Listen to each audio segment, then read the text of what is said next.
Commitment किया था उसको हम लोगों ने मात्र 17 महीने के अंदर, चाहे नौकरी का मामला हो, चाहे स्वयं सहायता समूह के मानदेय को दुगना करने का हो, चाहे जाति आधारित गणना कराने का हो, आरक्षण की सीमा को बढ़ाने का हो, हम सब लोगों ने उस काम को पूरा किया 17 महीने में।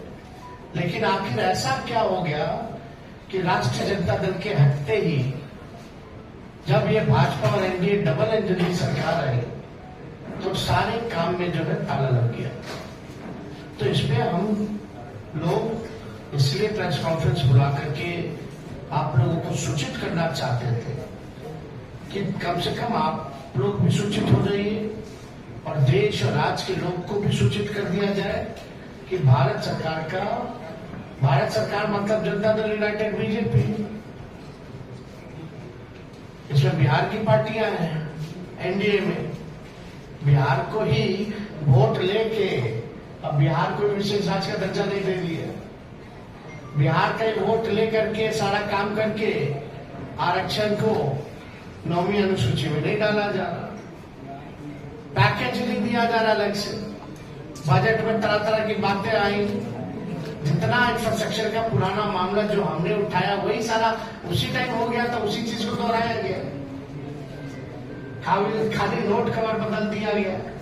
तो हम लोग इसको लेकर के हम लोग जो है जनता के बीच जाएंगे, अदालत सर्वोच्च न्यायालय हम लोग जाएंगे और अपने पक्ष को मजबूती के साथ रखेंगे और किसी भी कीमत पर जो आरक्षण महागठबंधन की सरकार ने बढ़ाया था उसको खत्म नहीं होने देंगे, उसको लागू करा करके हम लोग दम लेंगे।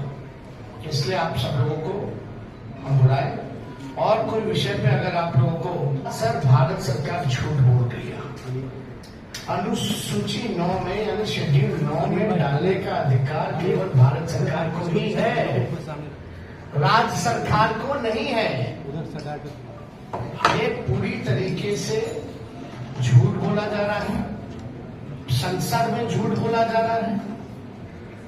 और ये विषय अगर अनुसूची 9 में नहीं डालने का है, यह स्टेट मैटर है, तो ऐसा तो नहीं कि भाई हम लोगों के हटने के बाद नीतीश कुमार जी ने अनुसूची 9 का जो प्रस्ताव हम लोग कैबिनेट द्वारा भेजे थे इन लोगों ने वापस ले लिया हो।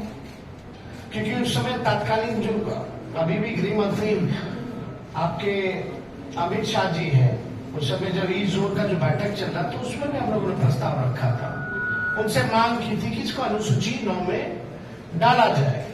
अब मामला है कि कोई भी, चाहे नीतीश कुमार जी हो, जनता दल यूनाइटेड के कोई नेता हो, सभी लोगों के मुंह में दही जमा हुआ है।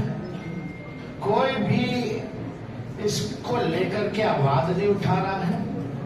जब हम लोगों ने किया था इस काम को तो बड़े ढिंढोरे पीटे जा रहे थे जनता दल यूनाइटेड के द्वारा। अब करेगा कौन? करने वाले भी तो वही है। Janata Dal United is the part of the government of India. तो ये खेल जो ये लोग खेलना चाह रहे हैं, ये साफ दिखाता है कि इनकी नीयत पे सवाल उठ रहा है, कि इनकी नीयत ही नहीं है कि इसको शेड्यूल 9 में किया जाए। ये पिछड़े, अति पिछड़े, दलित, महादलित, आदिवासियों के हित में जो काम हुआ है उसको ये लोग नहीं चाहते, स्वीकारना नहीं चाहते और इसको पूरी तरीके से फंसाया जा रहा है।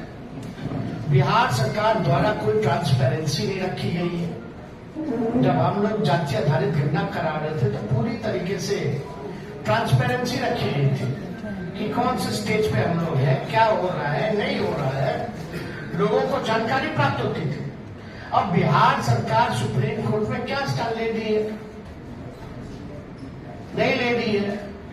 मुख्यमंत्री चुप है, उनके सारे मंत्री चुप है जो हमारे साथ बैठ करके मेरे नेतृत्व में प्रेस कॉन्फ्रेंस किए थे, कोई कुछ नहीं बोल रहा। यानी बिहार सरकार और नीतीश कुमार जी इतने सीट लाने के बावजूद भी पूरी तरीके से फेल हो चुके हैं, सुपर फ्लॉप हो चुके हैं।